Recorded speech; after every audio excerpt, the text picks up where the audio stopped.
Ladies and gentlemen, if you've ever dreamed of cruising the Riviera in something that looks like a baguette, married a beach umbrella, and had a love child upholstered in wicker, well, hold on to your straw hat, because today's car is as sunny and strange as that sentence. It's the Renault 4CV Jolly by Ghia, a beach buggy for aristocrats, a golf cart for playboys, and possibly the only car where you could lose your sunglasses and your dignity in the same gust of wind. Before we pop open the wicker glove box, massive thanks to the channel's sponsors, our beloved YouTube members. You're the reason I can afford to digitally chase French microcars instead of delivering pizza in a Citroën Army. You keep Timmy's tools rusty, Bob's paranoia funded, and my caffeine levels legally suspect. If you've subscribed, I owe you a ride in this jolly. Just bring your own suntan lotion and existential crisis. Now about this delightful contraption. Picture France in 1942.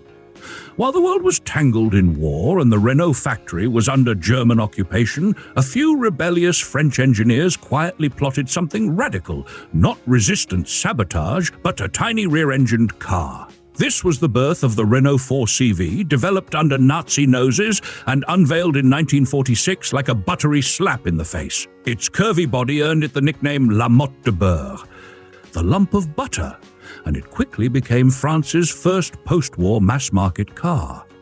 Over 1.1 million units rolled off the line, and not a single one had the faintest idea it would one day wear a fringe roof and carry sunburned millionaires. Flash forward to the mid-1950s. In Italy, Giovanni Gigi Segre, the boss at Carrozzeria Ghia, is holidaying on the island of Capri and watching lumbering taxis ferrying sweaty tourists. He squints at a garishly painted American barge and thinks, what if a Vespa and a gondola had a baby? Thus, the Ghia Jolly was born, an open-sided leisure cruiser built for resorts, yacht decks, and conspicuous displays of wealth. Early versions were based on Lambretta scooters, but by 1954, Segre pivoted to the Renault 4CV for more power and better proportions. Think of it as trading a paddle boat for a speedboat, but in flip-flops. Ghia's modifications were dramatic.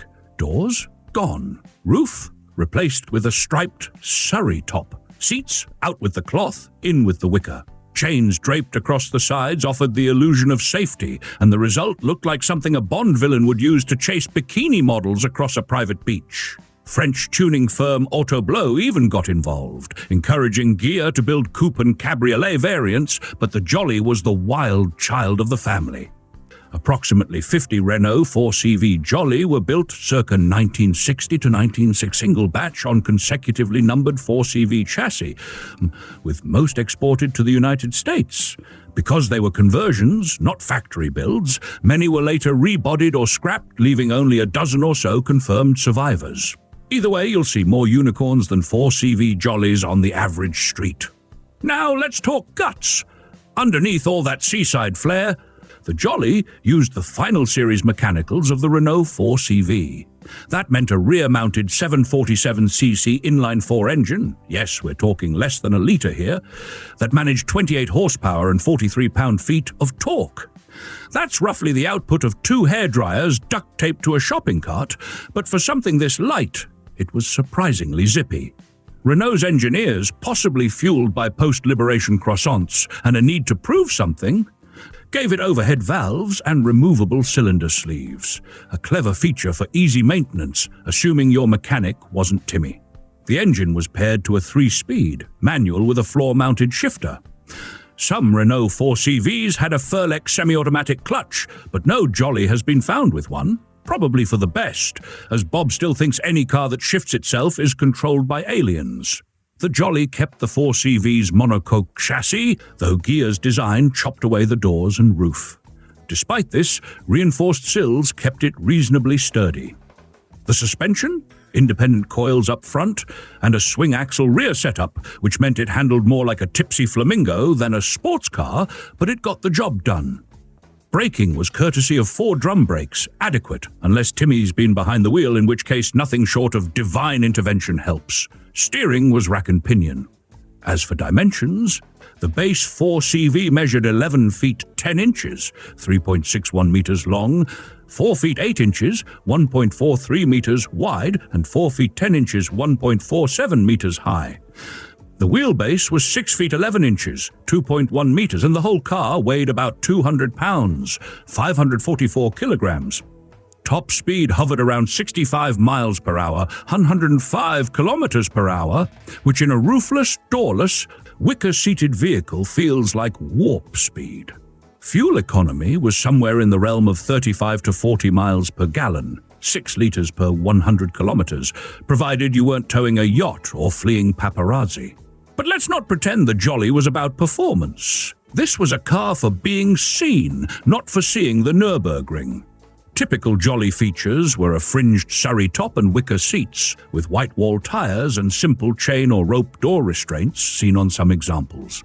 Some interiors used plastic seats early on, but the classic look was always wicker, ideal for ventilating sunburns and leaving grid patterns on unsuspecting thighs. Its colors were equally loud and proud: sun-bleached yellows, coral reds, sky blues. If your swimsuit clashed with your Jolly, you were doing it right. What's more, the design wasn't just style for style's sake. The absence of doors gave easy access from docks, hotel entrances, or, if you were Timmy, directly into a hedge. The low cowl and wraparound windshield gave it a panoramic openness, perfect for catching views or mosquitoes. And with that long wheelbase and rear-mounted engine, the Jolly maintained a surprisingly balanced stance. Now, in the market jungle of the late 1950s, the Renault 4CV Jolly didn't compete with other cars. It competed with tennis courts, champagne, and summer homes. This wasn't your practical run-to-the-boulangerie car. No, this was your run-to-the-yacht car. While Renault's base 4CV targeted post-war families and first-time buyers, the Jolly catered to hotel owners in Capri, governors in Hawaii, and playboys in Palm Springs who couldn't be bothered to walk from their villa to the pool. And now, drum roll, please. What did this sun-soaked slice of French-Italian frivolity cost? Well, back in the day, a standard 4CV sedan ran you about $1,345 to $1,400. Ghia's beachy makeover reportedly doubled or even tripled that.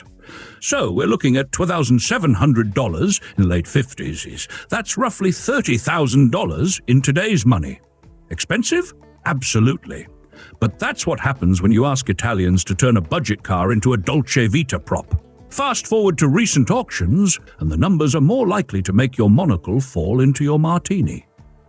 At R.M. Sotheby's Peterson Museum auction in 2018, a fully restored 1960 Renault 4CV Jolly sold for $106,400. Bonhams followed that up in 2019 with a yellow 1961 example, complete with wicker seats and Hawaiian resort history that fetched $55,000.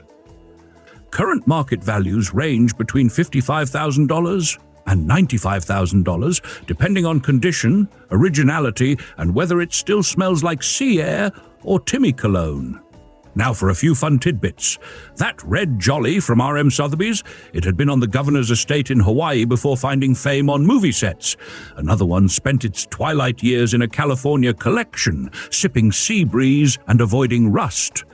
The Jolly wasn't just a vehicle, it was a character. A prop in a lifestyle story that involved champagne flutes, striped umbrellas, and more sunscreen than sense.